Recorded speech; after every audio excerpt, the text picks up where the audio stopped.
In December 2009, our political leaders from across the globe met in Copenhagen, Denmark. This was one of many conferences you might remember since Rio in '92, where they were attempting to get a global deal on climate change, a legally binding agreement on greenhouse gas emissions. At the same time, I found myself at a coffee shop in Toronto, and I was pretending to be doing work, but what I was really doing was clicking refresh on my browser over and over again, because these political leaders were in the last dying seconds of the last extended negotiation to get this deal. Some of you who have a good memory will know that they didn't get a legally binding deal in Copenhagen on climate. They hadn't received one in the 17 years before that, and they haven't gotten one since. And no matter how many times I pressed F5 on my keyboard, it didn't change the outcome one bit. And it's in moments like that that I find it can be so disheartening looking at the global challenges we face. That when I put my hopes, in political leaders in faraway places and in agreements being made nowhere near where I am, this world's a difficult place. But when I look to local communities, when I place my hope in what's happening right around me, I find this world just shines a little bit differently.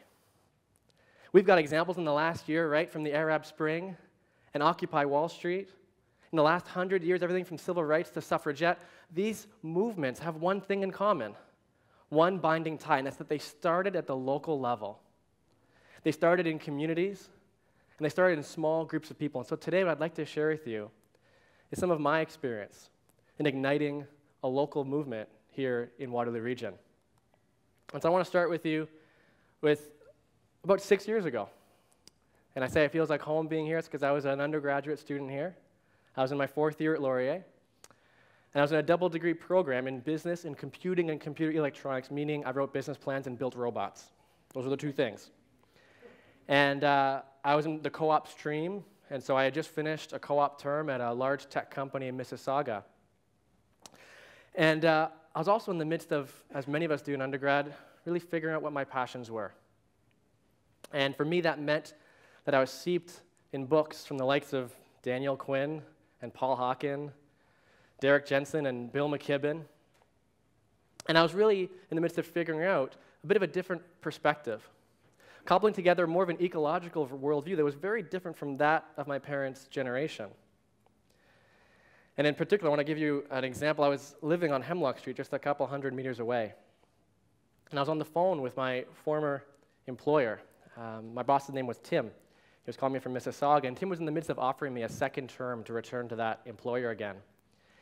And I was on that phone, and I remember that I knew taking that job meant I'd have to hop back in my mom's Chevy Cavalier and commute an hour to and from Mississauga every day, 5 days a week.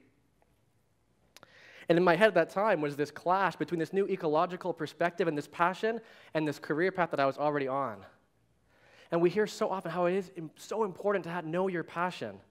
But for me, this was different. This was about actually imagining what my passion and my career could be if they were the same thing.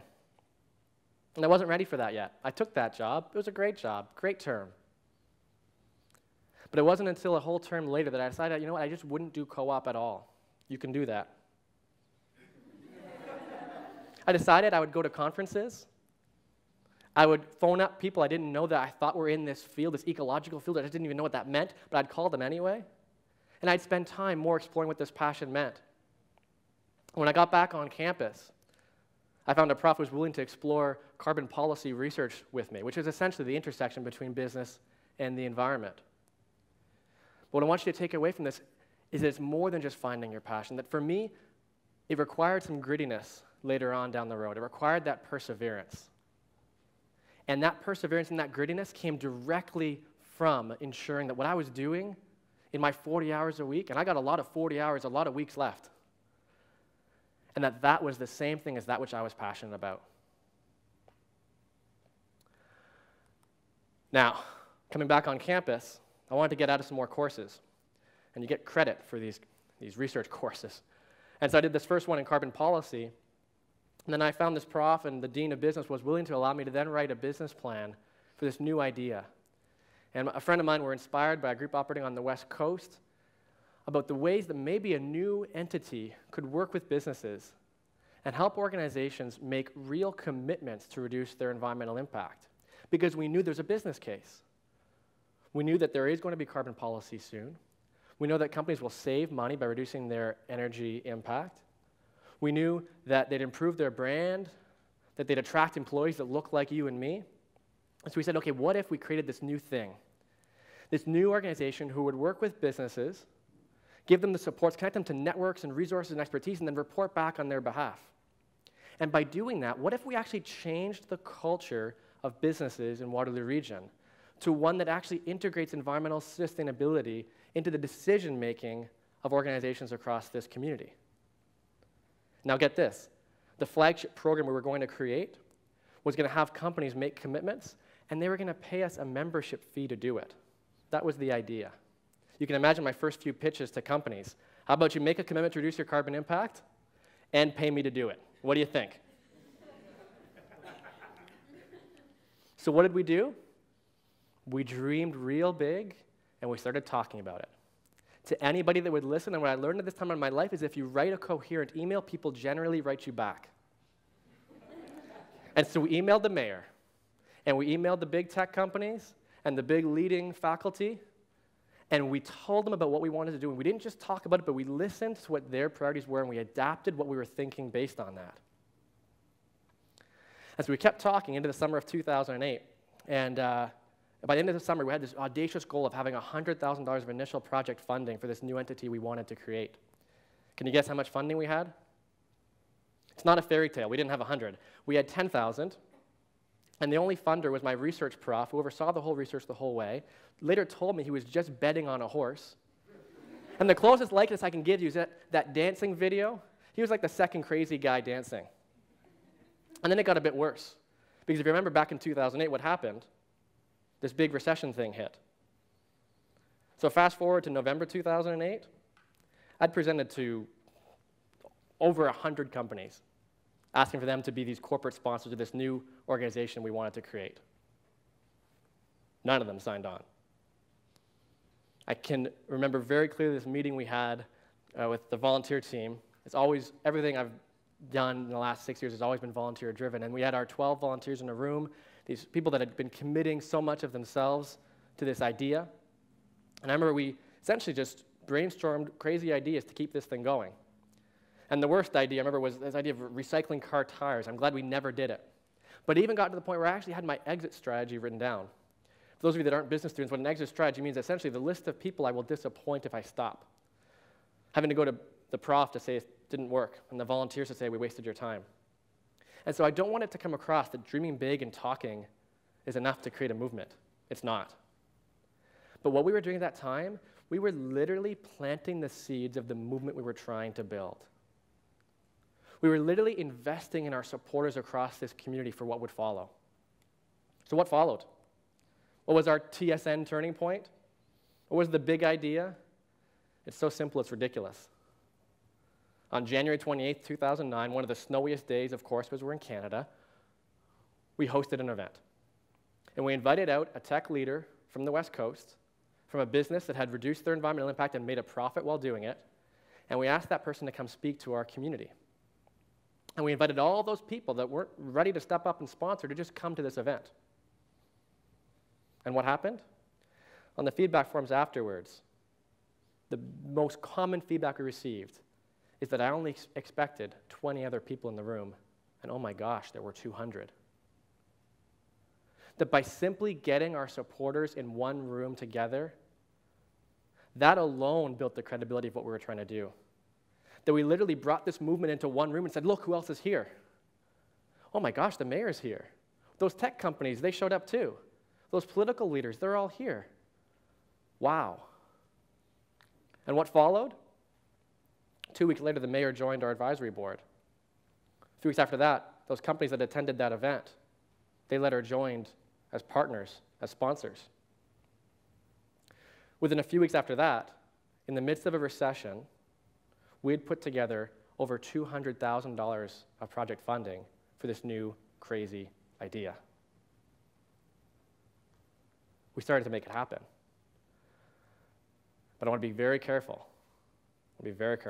That money is not what builds movements. Money's a start, but money's not sufficient.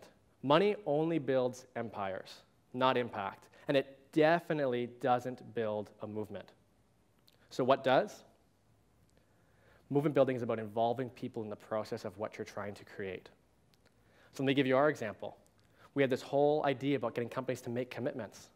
Well, a really big decision we had to make is how these commitments would be made. If company ABC is going to commit, how ambitious are these commitments going to be? What year are we going to compare against? What about carbon offsets? What are we going to do about those? We had a lot of choices to be made, and we could have come to the community and said, this is how it's going to be. Do you want to play? Here's what we did instead. Those 200 people that came to that event, we invited them out to a working group. We said, how about you come to this event? You can volunteer your time, and we'd like to hear from you how this framework should work. You tell us how this is going to be. So we spent 6 months in that process, and that's exactly what they did. At the end of that process, here's what happened. A mechanical engineer from a local tech company, for example, came up to me afterwards. His name's Dave, and Dave said, Mike, this sounds really awesome. Now, Dave wasn't the decision maker. He wasn't the CEO. We weren't getting those kinds of people out to our events, but Dave said, I feel like I'm a part of this. Would it be okay for me to connect you to my management team? I said, would that be okay? That'd be great. I'd love that. And I pitched to Dave's management team a few months later. And this organization ended up being our 4th member of this regional carbon initiative, this flagship program we'd been talking about. And the first 3 that were all on board at the launch event, well, they were all attendees too. In fact, of the 25 people we had in that working group, 20 of them now work for organizations that either have intention or have made commitment to reduce their carbon impact. What about inside the organization? I mentioned before about Copenhagen. I mentioned we're volunteer-driven. It is very difficult for you and I to hop on a plane and go to Copenhagen. In fact, it probably costs a lot of money too, and has a massive carbon impact. You probably aren't going to go to Mexico anytime soon or South Africa either. But I can tell you it's pretty easy to hop on a bus and head to downtown Kitchener and come to a team meeting once a week. To have a real voice in the decision-making of how we're growing this movement, and to have real input and impact in what we're doing. As a result of that, our team today remains volunteer-led. We're 60 volunteers and 6 staff. And these volunteers, they don't just sort paper. They hire our staff. Our marketing team, our finance team, all volunteers. And why? Because they actually have a say in what the organization does. Those volunteers, those members of those working group, what's in common? They feel like they're a part of what we're doing. And why do they feel like they're a part of it? Because they actually are. So then, we launched this new initiative in June of 2009.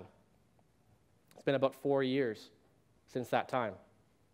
And the common thread since we started it, a focus on results and real impact. That I can tell you we've got X staff and X volunteers, and you haven't actually done anything yet. You just got people standing around. What have we actually done? I can tell you this. We have 50 organizations of every size and sector across this community. As large as Sun Life and Ernst & Young, as small as Athena Software. Local government, nonprofits, they're all a part of this. And each of those doesn't just have a logo on a website. They each either have intention to make a commitment or they've already done so. And those that have made commitments, those commitments total almost 45,000 tons of greenhouse gas emissions. That's about 10,000 cars off the road every year. And that's just one of 4 programs we now offer across Waterloo Region, in addition to policy work, which we've now started to do that helps build in to this kind of service-based work. Beyond the quantitative results, qualitatively, I can tell you when I go to Rotary clubs, and we have 6 of the 7 largest insurance companies across Waterloo Region that are now part of this. I can tell you the first question I get when I finish a presentation is, where's that 7th largest insurance company? That increasingly, organizations are actually conspicuous by their absence. That the expectation is that they're a part of this. That's where you start seeing a change in culture, a change in the mainstream, a change in the way businesses operate in Waterloo Region. And the coolest part, when you can point to real results and real success, people notice. And so a few years ago, Evan DeValentino was a prof at Niagara College. And Evan came out to one of our events, and he got pretty psyched up, and afterwards he said, Mike, I love this work you guys are doing. Would you be willing to share your business plan with me? I said, sure, that sounds okay. I'd love to do that. And then, he started working with volunteers and trying to raise funding and realized he needed some coaching and support. And so he said, well, would you be able to chat with me about this every now and then? So we started up some Sunday afternoon phone calls. And then Sandy from Hamilton called, and then a guy from London and a guy from Sarnia, and all of a sudden, Sunday afternoon phone calls moved to the workday. But wait, my role, my job's all about Waterloo Region. What am I doing coaching other communities? In fact, the real epiphany was when the Niagara Sustainability Initiative launched in January of 2011. They asked me to speak at that event, and I did that. And then in the car on the way home, I'm thinking, wow, I should be in Waterloo Region right now. What am I doing? And so at the next board meeting, I brought this up with the board, and I said, we got a big question on our hands here. How and who and if we should even continue to be coaching these other communities, I'm not sure we should do. Here's some options. And that same second crazy guy, now the chair of the board, that research prof from way back from my undergrad days, it was Barry that stopped. I said, Mike, it's not a question of if we're going to do this. Don't forget, climate change isn't local. This is not a Waterloo Region issue. This is a global challenge. Someone has to do this. We have to figure out who's going to do it. And when Barry speaks, I listen. That's what we did. We then went back to a reliable funder and asked them for some money to then do some research to figure out how we're going to continue to share this model. How are we going to continue to connect it to the bigger picture? And so over the last year, that's exactly what we've done. We're now in the midst of starting a new national entity. And this new national entity's role will be to coach and enable and support communities, not just to work with businesses, but to work with them in a way where they're measuring real action, they're getting real commitments with local autonomy and local decision-making. We are not going to franchise anything. Every bit of any success we've had has been because everything is local, that everyone is involved and part of the decisions. That's exactly what we're now in the midst of doing. But really interesting for me, maybe ironic, is that I feel like I'm exactly where I was back in 2008. I feel like I'm exactly where I was when we were dreaming really big and talking it into reality. Once again, our backs are up against the wall. We don't know exactly where funding is going to come from. We don't know exactly how it's going to work, but we know we've got this idea, and we know that these communities and this country needs real action on climate change. And so we're dreaming big again, and we're not sure how exactly it's going to work out. But once again, my hope for what we're doing is in the local. Because you know more than anybody else that our generation together has inherited a whole whack of problems. That's not going to surprise anybody.